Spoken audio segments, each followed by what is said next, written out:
नमस्कार। मैं Manoj Khandelwal live with Khandelwal programme में आपका स्वागत करता हूं।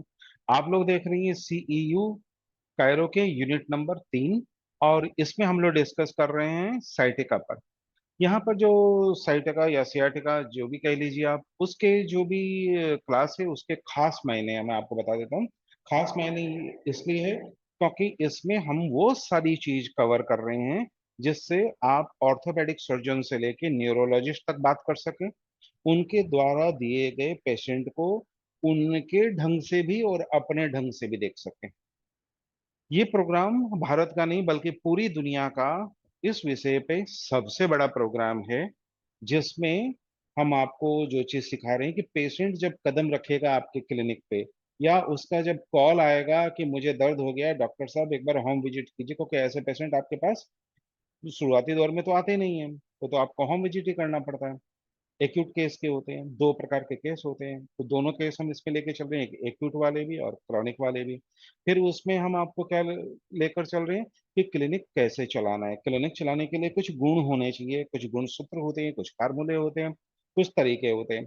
एक ऑर्थोपेडिक सर्जन अपने ढंग से काम करता है, एक न्यूरोलॉजिस्ट अपने ढंग से काम करता है, और साइटिका पेशेंट को ये दोनों डिपार्टमेंट देखता है। और एक तीसरा डिपार्टमेंट भी देखता है, रिहेबिलिटेशन या फिजियोथेरेपी वाले। तो ये लगभग लगभग 3 डिपार्टमेंट में sciatica का इलाज होता है। और यहाँ पर आपको सारी चीजें मालूम होनी चाहिए अगर आप पेन मैनेजमेंट का क्लिनिक खोलने जा रहे हैं तो। अब इसमें क्या करने हम जा रहे हैं, इसमें आप देखिए, पेशेंट के फोन के वार्तालाप से लेकर पेशेंट की विजिट तक, आपके पेशेंट के पास होम विजिट से लेकर पेशेंट को होम केयर तक, उसको फिर बिना मूव कराए अपने क्लिनिक से, वर्चुअल क्लिनिक से उनको जांचने देखने, फिजिकल टेस्ट करने के तरीके से लेकर अपने क्लिनिक में जांचने तक, उसके एमआरआई का एवेल्यूएशन करने से लेकर उसके फिजिकल एग्जामिनेशन तक, पेशेंट द्वारा पूछे जाने वाले पूरे भारत में 100 से ज्यादा वो सारे कॉमन क्वेश्चन जिसका आंसर आपको देना ही होगा, उसके बिना कोई भी आदमी साइट का क्लिनिक नहीं चला सकता है, क्योंकि वो सारे सवाल से ही उसके रिजल्ट तय होते हैं, अच्छे होने के भी और खराब होने के भी। उसके बाद आता है पेशेंट का होम केयर। होम केयर में बहुत सारी चीजें शामिल हो जाती है, जैसे पेशेंट अगर बेड रिडन है तो कैसे इलाज करेंगे, लेडीज है तो कैसे इलाज करेंगे, जेंट्स है तो कैसे इलाज करेंगे, पेशेंट का बेड कैसे होगा, उसकी उठक बैठक कैसी होगी, उसका जो केयर कर रहा है उसको क्या बात सिखाना है, पेशेंट को क्या बात सिखाना है। फिर पेशेंट के कुछ अमूमन कुछ सवाल होते हैं, वो लगभग 100 के आसपास होंगे, वो हो गए। उसके बाद पेशेंट आपके क्लिनिक में बुलाना क्यों जरूरी होता है। आपके क्लिनिक में ट्रीटमेंट की मॉडलिटीज होते हैं, वो करीबन करीबन 100 प्रकार के होते हैं, जिसमें अगर मैं लेकर चलूँ सबसे पहले ऑर्थोपेडिक सर्जन द्वारा दिए जाने वाले मेडिसिन के बारे में, तो उसकी मेडिसिन की समझ आपको होनी होगी, ताकि आप बिल्कुल जांच सके कि यह कौन से स्टेज में है, इसको ये दवा क्यों दी गई है, वो दवा ले रहा है कि नहीं ले रहा है। आपका काम दवा देना नहीं है, लेकिन किसी डॉक्टर ने अगर उसको दवा दी है तो वो डॉक्टर की दवा लेते हुए आपसे इलाज कब तक कराएगा, कब उसको अपने दवा के लिए कम करने के लिए अपने डॉक्टर के पास वापस जाना है, किस दवा के क्या मायने हैं, पेशेंट उसमें क्या गड़बड़ झाला कर रहा है, ये पहली बात हो गई। उसके बाद हो गया उसकी इन्फ्लेमेशन कम करने के तरीके। इन्फ्लेमेशन कम करने के तरीके होंगे वो दो प्रकार के होंगे। एक एक्यूट कंडीशन में जो ऑर्थोपेडिक सर्जन ने उनको जो दवाइयां दी है वो हो गई, और दूसरा हो गया उसका diet and nutrition. Diet and nutrition में फिर दो एस्पेक्ट हो जाएंगे। एक, हर आदमी की अपनी एक पैटर्न है भोजन की, उसके पैटर्न से देखना, अपना लेक्चर उनको नहीं देना, वह क्या कुक करता है क्या खाना। फिर उस पेशेंट की अपनी चॉइस होगी, उस चॉइस में ये देखना क्या इससे इन्फ्लेमेशन बढ़ता है तो उसको रोक लगाना, और साथ साथ में उसके टेस्ट का भी ख्याल रखना, क्योंकि पेशेंट फिर चिड़चिड़ा रहता है दर्द में, तो उसके टेस्ट का ख्याल रखकर आपको फिर how to cook and how to eat वाला फार्मूला करना। फिर उसके हिसाब से मेजिकल थाली बनाना, लाइफ फोर्स एनर्जी ड्रिंक बनाना। वहां पर ये दो चीजें बहुत इंपॉर्टेंट हो जाती, क्योंकि यह आपके कम से कम 1 महीने बचा देता है। अगर आपने लाइफ फोर्स एनर्जी ड्रिंक और मैजिकल थाली, जो मैं आगे चलकर आपको और डिटेल में बताऊंगा, तो वो सारी चीजें अगर उसमें इंट्रोड्यूस हो जाती है तो उससे रिजल्ट उनको और ज्यादा मिलता है। इसके अलावा पेशेंट के अपने क्वेश्चन होते हैं डाइट के बारे में, वो सारे गाइड करना। उसके बाद में कुछ ऑर्थोपेडिक सर्जन उनको एक्सरसाइज बताता है, कुछ फिजियोथेरेपी वाले एक्सरसाइज बताते हैं। उस एक्सरसाइज में पेशेंट को वो एक्सरसाइज कितने दिन तक जारी रखना है, उसमें क्या गलतियां हो रही है, कौन से में नहीं कर रही है, कौन से में करनी है। अगर उसको डिस्क हर्निएशन है तो एक्सरसाइज अलग हो जाता है, अगर स्टोनोसिस है तो एक्सरसाइज अलग हो जाता है। कहीं गलती से वो डिस्क हर्निएशन और डिस्क बल्ज वाला एक्सरसाइज कहीं हर्निएशन में तो नहीं कर रहा है, स्टोनोसिस में तो नहीं कर रहा है, ये सारी बातें देखनी होती है। कि हमें जो एक्सरसाइज जब जरूरत होती है तभी, जब जरूरत नहीं होती है वो करने से कॉम्प्लिकेशंस बढ़ते हैं। उसके बाद आता है रिकवरी फेज। रिकवरी फेज के बाद में हमें क्या होता है, उसके अलाइनमेंट पे काम करना होता है, तो वहां पर कायरोप्रैक्टिस की बात आ जाती है। फिर क्लिनिक में जो काम आता है, तो तीन प्रकार के एक्यूपंक्चर हम इस्तेमाल करते हैं। पहला होता है इन्फ्लेमेशन के लिए, दूसरा होता है एनाल्जेसिक के लिए, और तीसरा होता है उसकी मोबिलिटी रिस्टोरेशन के लिए। इसके अलावा साइटिका की जो कॉम्प्लिकेशंस आते हैं उसके लिए फिर एक्यूपंक्चर कैसे देना है। फिर एक्यूपंक्चर के बहुत प्रकार हो जाते हैं। एक तो होता है जब वो घर में जाएंगे तो वकारिया सीड आप कैसे इस्तेमाल करेंगे। फिर पेशेंट प्रोलॉन्ग पीरियड तक ट्रीटमेंट लेगा तो उसकी बूस्टर ट्रीटमेंट आप कैसे देंगे।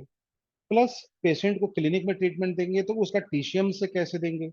अगर टीसीएम आपका काम नहीं करता हो तो वहां पर फिर आपको होलोग्राफिक एक्यूपंक्चर का कैसे इस्तेमाल करना है। कायरोप्रैक्टिक कर रहे हैं तो कायरोप्रैक्टिक के साथ कायरोप्रैक्टिक एक्यूपंक्चर का कैसे इस्तेमाल करना है। उसके अलावा होलोग्राफिक में बहुत सारे एक्यूपंक्चर होते हैं, वो भी हम आपको सिखा रहे हैं। सुजोग अभी प्रमोद सर ने आपका कंप्लीट कराया है, तो सुजोग को कैसे इस्तेमाल करेंगे, ये भी एक होलोग्राफिक एक्यूपंक्चर है। ईयर में आप कैसे एक्यूपंक्चर एक्यूप्रेशर दोनों करेंगे। उसके बाद हो जाता है कुछ अलग प्रकार के मॉडलिटी, जिसमें एसीओ से आप कैसे एको पंचर करेंगे, एको प्रेशर करेंगे, दोनों पार्ट चलेगा। एको प्रेशर वाले को एको प्रेशर, एको पंचर वाले को एको पंचर। उसके बाद स्काल्प के आ जाते हैं, तो स्काल्प में भी दो आ जाते हैं, एक टीशियम वाले आ जाते हैं, एक यामामोतो वाले आ जाते हैं। तो ये सारी चीजें आपको मालूम होनी होगी, तभी आप पेशेंट का अच्छा इलाज कर सकते हैं। ये सारी जानकारी के लिए क्या होगा, बार बार आपको प्रैक्टिकल करना होगा। खाली लेक्चर सुनने से आप सर्वश्रेष्ठ चिकित्सक नहीं बनेंगे। आपको ये सारी चीजें करते रहनी होगी, बारीकियों को पहचानना होगा, हाथ में वो हुनर को शामिल करना होगा, तब जाकर रिजल्ट मिलता है। इसके बाद आती है, अगर आप वापस अगर पहले फेज में जाते हैं, जब पेशेंट आपके पास आया था, तो वहां पर क्या होता है, आप लोगों के दो क्वेश्चन होते हैं कि सर पेशेंट बात करके जाता है, आता नहीं है, यानी वह कन्वर्ट। दूसरा होता है पेशेंट सर पूरा इलाज नहीं कराता है। तो ये दो बातों में ही आपकी कंसल्टेंसी और काउंसलिंग छिपी हुई है। तो कंसल्टेंसी कैसे करेंगे, फिर उसके बाद काउंसलिंग कैसे करेंगे। काउंसलिंग भी आपके यहाँ पर छह सात प्रकार के हो जाएंगे। एक वो होगा जो वो अपने ऑर्थोपेडिक सर्जन से या न्यूरोलॉजिस्ट से सवाल जो सुन कर आया है, वो सारे आंसर आपसे रिकन्फर्म करना चाहता है कि क्या आप आंसर दे रहे हैं। तो वहां अगर आप साइंटिफिक इंफॉर्मेशन नहीं देंगे और ऑर्थोपेडिक सर्जन वाली बात नहीं बताएंगे, तो वो आपका विश्वास नहीं करेगा। फिर ऑर्थोपेडिक सर्जन की इतर आप क्या ऐसी बात बता रहे हैं जिसको सुनने के लिए वो आया है और वैसा रिजल्ट चाहता है, वो जानकारी होनी होगी। इसके अलावा उस काउंसलिंग के दो पार्ट हो जाएंगे, एक वो घर जाकर कैसा करेगा, एक आपके यहाँ आएगा तो कैसी तैयारी करके आना है, और फिर आपके यहाँ से जाएगा तो कैसे करना है, और वर्चुअल क्लिनिक में कैसे शामिल होना है। तो ये चार प्रकार की काउंसलिंग हो जाएगी। कुछ पेशेंट आपके पास दूर से आएंगे, तो उसको जब वीकली बुला रहे हैं तो वीकली उसका ट्रीटमेंट घर में चलना है, तो वर्चुअल क्लिनिक से कैसे जुड़ना है, और काउंसलिंग से आपको ज्यादा से ज्यादा उसको बेनिफिट कैसे देना है, ये चीजें उसमें जुड़ जाएगी। इसके अलावा वो बहुत सारे डॉक्टर से टच में होकर आपके पास आएगा, वो डायरेक्ट आपके पास नहीं आएगा। तो वो सारे डॉक्टरों से क्या क्या इलाज हो गया, उस इलाज में क्या गलतियां हुई, और उसको पॉजिटिव ढंग से आपको कैसे बोलना है कि उसके डॉक्टर को भी अच्छा लगे, और वो जब ये रिजल्ट का एवेल्यूशन करे तो आपके पास वो ज्यादा पेशेंट भेजे। तो आपको जब साइटिका के बारे में मैं बात कर रहा हूँ, तो इसका दायरा जो है वो अनलिमिटेड है। अब क्लिनिक प्रैक्टिस में क्या करना होगा, आपको उनके मसल्स पे काम करना होगा, तो आपको अरोमा थेरेपी से भी काम करना होगा, हर्बल ऑयल से भी काम करना होगा, फायर कपिंग से भी काम करना होगा, ड्राई कपिंग से भी काम करना होगा। उसके बाद अगर आप एक्सरसाइज वगैरह वाले कुछ काम करते हैं जिसमें डीकम्प्रेशन है, तो डीकम्प्रेशन के लिए आपको जो बॉल कप सिखाया गया है, उस बॉल कप से आपको उसको पेशेंट को डीकम्प्रेस करना है। डीकम्प्रेस इसलिए करना है क्योंकि फिजियोथेरेपी में ट्रैक्शन किया जाता है, तो ट्रैक्शन का विकल्प आपके पास होना होगा। तो यहाँ पर ये डीकम्प्रेशन टेक्निक आपको सीखनी होगी, क्योंकि दोनों के रिजल्ट बराबर है। वो ऑर्थोपेडिक सर्जन को अगर जाकर कहे कि मैं डीकम्प्रेशन करवा रहा हूँ, तो वो बिल्कुल हाँ बोलेगा, क्योंकि जो ट्रैक्शन है वो भी डीकम्प्रेशन का यूनिट है। तो आपका यूनिट फिजियोथेरेपी से अलग होगा, नहीं तो फिजियोथेरेपी कराएगा, आपके पास क्यों आएगा। इसी तरह वहां पर अगर डायोथर्मी दिया जा रहा है, तो डायोथर्मी का विकल्प आपको यहाँ पर हम क्या देंगे, यहाँ पर मॉक्सिबेशन देंगे। मॉक्सिबेशन में भी फिर प्रकार हो जाएंगे, कहाँ पे क्वाड्री देना है, कहाँ पे थंडर देना है, वो जनरल मॉक्सिबेशन यहाँ काम नहीं आएगा साइटिका में। उसके बाद स्पाइन पे कैसे मॉक्सिबेशन देना है, मसल्स पे कैसे देना है, ये दोनों अलग अलग हो जाएगा। बहुत इसमें बारीकी चाहिए और बहुत डिटेलिंग चाहिए। उसके बाद मॉक्सिबेशन के दो हो जाएंगे, अगर निडल करते हैं तो निडल मॉक्सिबेशन आप कैसे देंगे, जिसको वार्म निडलिंग मॉक्सिबेशन कहते हैं। और जो लोग निडल नहीं करते, वो निडल जैसा ही फिर मिनी एडिसिव मॉक्सिबेशन कैसे करेंगे, कैंडल मॉक्सिबेशन कैसे करेंगे। उसके अलावा जिन लोगों को धुएं से दिक्कत है, वो बिना धुएं वाले मॉक्सिबेशन कैसे करेंगे, जिसमें हम वो वाला नहीं करते, वो काला वाला मोक्सा इस्तेमाल नहीं करते। धुएं वाले मोक्सा से ही, उसी मोक्सा से ही आपको बिना धुआं बनाए उस पेशेंट को देना है। साथ में होम केयर के लिए भी पेशेंट को कौन कौन से गैजेट इस्तेमाल करने हैं, उसकी ट्रेनिंग उसके साथ वाले को देनी पड़ेगी।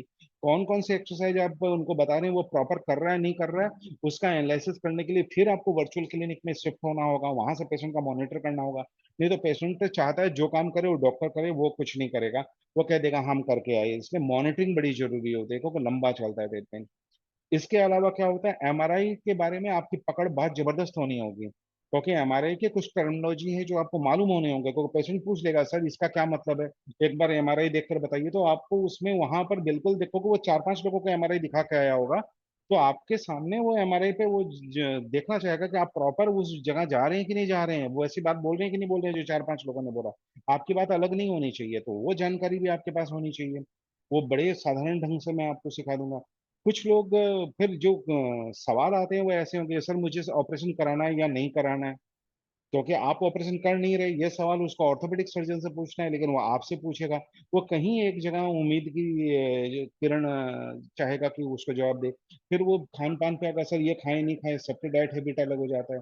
कुछ उसके फिजियोथेरेपी वाले उसको एक्सरसाइज बताएंगे, वो आपसे रिकन्फर्म करेंगे सर उन्होंने तो ऐसा एक्सरसाइज बताया, ऐसा करें कि नहीं करें। कुछ योगा वाले उनको एक्सरसाइज बताएंगे, वो करते हुए आएंगे, तो वो करें या नहीं करें। तो आपको तो सब लोगों से कोई दुश्मनी तो मोल लेनी नहीं है। तो आपके पास सबकी इंफॉर्मेशन होगी कि योगा वाला जो करवा रहा है वो क्यों करवा रहा है, क्या वो सही है, इस मामले में सही है नहीं है। तो आपको उसकी रेक्टिफिकेशन मालूम होनी चाहिए। फिजियोथेरेपी करवा रहा है तो कहीं ऐसा तो नहीं कि फिजियोथेरेपी उन्होंने बहुत पहले बोला था और ये अभी तक उस चीज को जारी रखे हुए, जबकि इसको जारी नहीं रखकर इसके बाद वाली चीज उसको जरूरत पड़े, तो आपको फिर वहां भी रिफर करना है। फिर ऑर्थोपेडिक सर्जन के पास बहुत बार रिफर करना होगा आपको, लेकिन रिफर करते समय उसको ठीक करके भेजना होगा, क्योंकि ऑर्थोपेडिक सर्जन जांच करके जब उसको मिरेकलस रिजल्ट मिलेगा, तब वो ऑर्थोपेडिक सर्जन आपके पास अपने दूसरे पेशेंट भेजेगा कि वहां उस आदमी को इस काम की समझ है, वहां पर जाए और इलाज करवाए। तो ऐसे करके एक साइटिका का पूरा फील्ड बनता है। इसके अलावा फिर आपको मार्केटिंग करनी आनी होगी कि आप अपने काम की मार्केटिंग कैसे करेंगे। फिर मार्केटिंग करने के साथ साथ आपको उसकी ब्रांडिंग आनी होगी। ब्रांडिंग और मार्केटिंग जीरो बजट का होना होगा, बिना पैसा लगाए आपको कैसे करना है। क्योंकि अगर आप पैसा लगा देंगे तो फिर इतनी पूंजी आपके पास है क्या, ये सवाल उठ जाता है। तो मैं जो भी बताता हूँ जीरो बजट बताता हूँ। फिर रिजल्ट और रिलीफ में आपको अंतर मालूम होना होगा, जिसको आप रिलीफ है उसको रिजल्ट नहीं समझ जाए, और रिजल्ट के लिए फिर क्या क्या चीजें कर रही हैं वो मालूम होना होगा आपको। किस मामले में आपको तुरंत एमआरआई कराना है और किस मामले में आप बिना एमआरआई भी चला सकते हैं, या पेशेंट के पास बहुत पुराने एमआरआई है तो उससे आपको कैसे गैस करना है कि अब इसको वाकई में वापस से एमआरआई की जरूरत है या नहीं है। तो ऐसे करके बहुत सारी बातें हैं जो आपको सीखनी है। और ये सीखेंगे कब, और ये सारी बातें मैं बताऊंगा कब, जब मुझे लगेगा कि आप लोग वाकई में सीखने में इंटरेस्टेड है। अन्यथा मैं सिंपल सिंपल पॉइंट एक्यूपंक्चर के आपको बता दूंगा, वो लगाते रहिए और उसके बाद खुद एवोल्यूशन करते रहिए। करेंगे तो क्या होता है, आपके प्रश्नों से हमें भी बहुत सारे चीजों को समझने में मदद मिलती है। हमें ये मदद मिलती है कि इस बंदे ने, इस थेरेपिस्ट ने ये काम किया और यहाँ पे इसको अच्छा रिजल्ट मिला, चलो इसको एक नई चीज और बताते हैं। दूसरा ये होता है कि आप अगर कुछ काम करते हैं तो उससे आप कुछ चीजें सीखते हैं, कुछ चीजें आपसे छूटती है। तो क्या चीज आपसे छूटी, क्या एड ऑन होना जरूरी है। हर पेशेंट अलग अलग करेक्टर लेकर, अलग अलग सवाल लेकर आपके पास आता है। तो आपको तो पहले से तैयारी करनी है उसकी, कि पेशेंट जब भी आपके सामने बैठे तो आपके पास ऐसा नहीं होना चाहिए कि या तो मैं हवाबाजी करके उसके आंसर दूं, या फिर उसको परफेक्ट आंसर दूं जिससे कि पेशेंट को लगे कि यार वाकई में मैं पहले जो दो तीन सर्जन से मिला उन्होंने भी यही बात बताई थी, ये आदमी सही बोल रहा है और आगे का रास्ता भी मुझे दे रहा है। उसके अलावा जो दो तीन हैबिट्स होते हैं जो प्राय थेरेपिस्ट लोग करते हैं, कि तुरंत क्या होता है अपने ऑर्थोपेडिक सर्जन की या न्यूरोलॉजिस्ट की बात को वो काट देते हैं, अरे उनसे कहाँ, ये देखो। पर आपने देखा होगा टेस्टिमोनियल लोग डाल देते हैं कि उनसे इलाज कराया था, ऐसा हुआ। तो आपको बहुत सारी बातें से बचना है, क्योंकि इस फील्ड में अगर रहना है आपको तो सबके साथ सहयोग करके रहना है।